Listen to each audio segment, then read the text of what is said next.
and this is its stowed configuration. On the floor we have, and we're trying to change this because I don't think this is the best place, but uh, everything in the space station world needs to be negotiated, and that's okay. We're not in a hurry, even though we're going fast.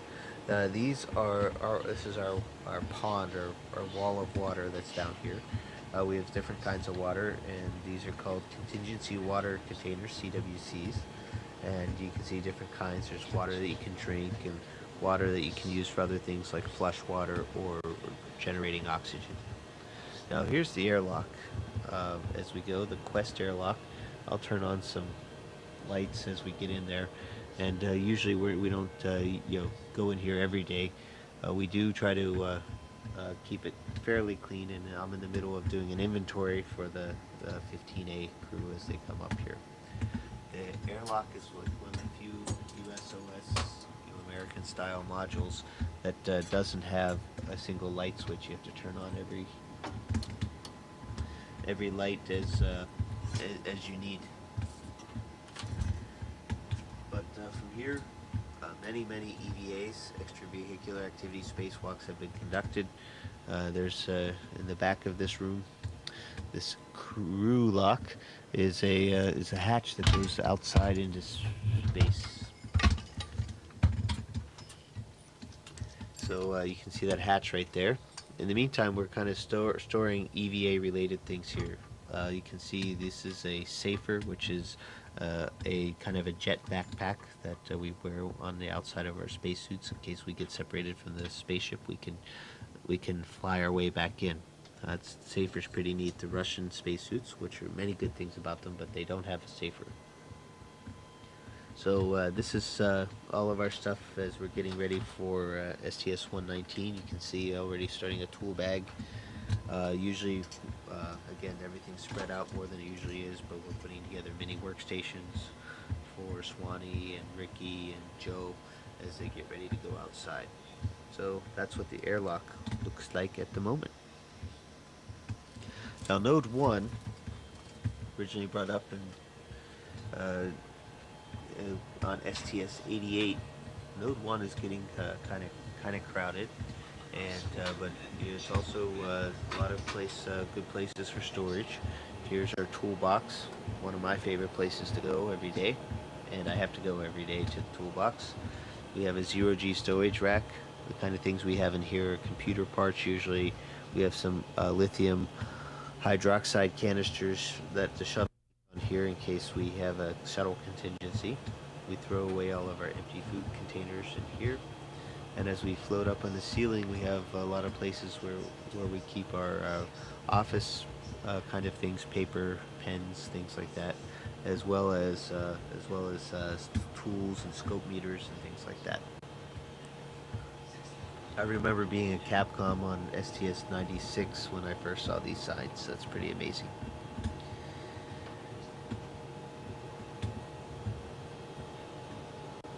Wireless access point. That's number 1. We have 3 total. This is the pressurized mating adapter, PMA. And inside, this is where we keep all of our clothes. Not all of our clothes, because we got a lot of clothes, but this is a lot of our clothes, as well as other soft goods like hygiene items, towels, wipes, shaving cream, shampoo, things like that.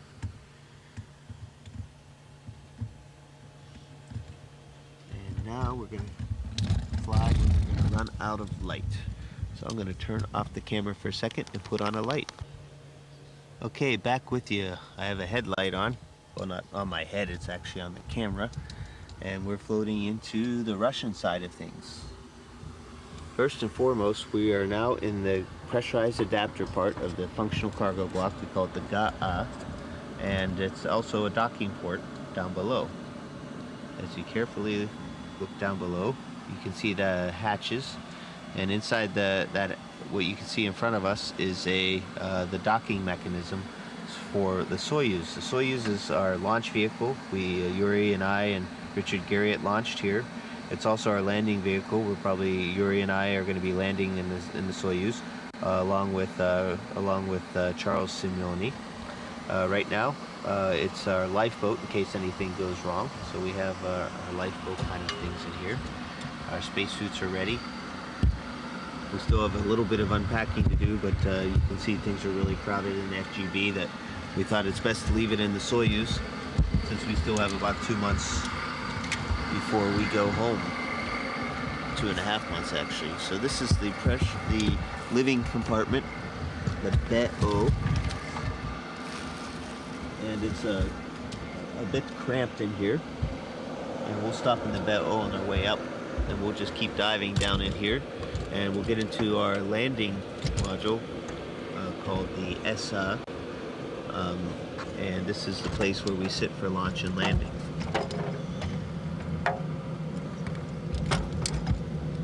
And this is this Yuri's seat right here. My seat is right over there, and we'll sneak down in a little bit more, but it's really cramped. And Sandy's seat is right over here.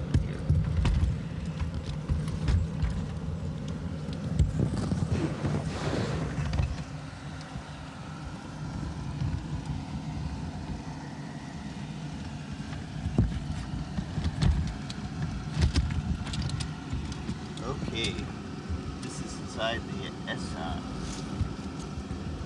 and you can see the Neptune panel. It's a glass cockpit, which is why this is the biggest feature between the new Soyuz TM-A, it's relatively new, and the old Soyuz TM. The A stands for anthropometric, and means also the panel got smaller, the glass cockpit, so taller people can fit inside.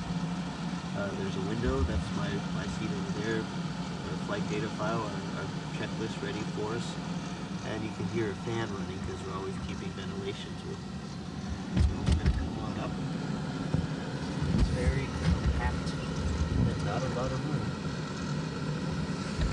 It makes it very efficient.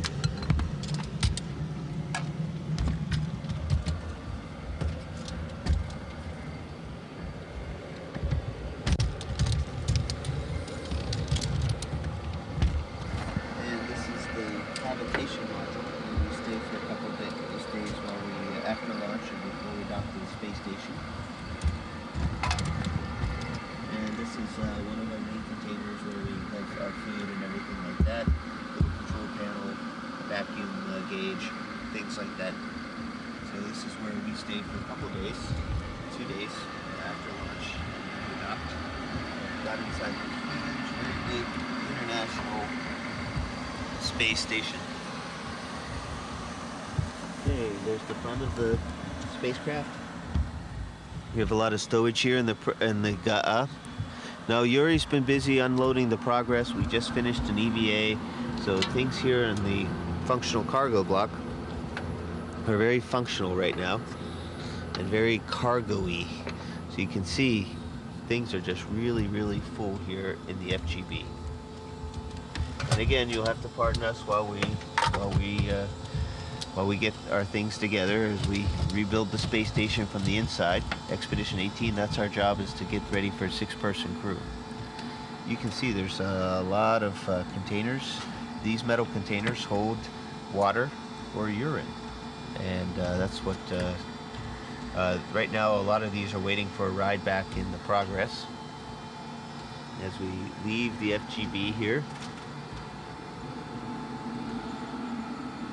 and go into the docking compartment. Docking compartment is another one of those vertical looks, and it's a kind of a misnomer. It's not just docking compartment, but it's also a airlock. So Yuri and I went out in these 2 spacesuits a few weeks ago and went into open space and had a spacewalk. Continuing on down through here, we'll stop here on the way back, is our Progress cargo vehicle. The Progress is a cargo ship, unmanned, uncrewed, nobody driving, and has the same kind of docking compartment. It's very much based on the Soyuz design, except it doesn't have any re-entry capability. So you can see it's all empty now. Yuri had emptied it out, and now we're going to get ready to fill it up with a lot of the things that are in the FGB.